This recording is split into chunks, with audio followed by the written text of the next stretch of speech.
Dama sa Batanes ang hagupit ng Super Typhoon Leon matapos isailalim ang ilang lugar sa wind signal number 5. Nagngangalit na hangin na may kasamang ulan ang humampas sa mga bahay. Dinigang malakas na hangin sa loob ng Batanes PPO headquarters. Sa Itbayat, nawasak ang ilang bahagi ng Santa Maria de Mayan Church.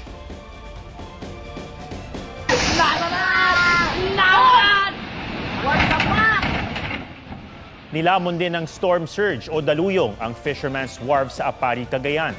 Sa bayan ng Santa Ana, nawasak ang seawall, resort at isang bahay sa Barangay Sentro. Sa Pagudpo, Ilocos Norte, halos umabot na sa kalsada ang tubig dagat. Sa Pasukin, nasira ng malakas sa hangin ang ilang kubo.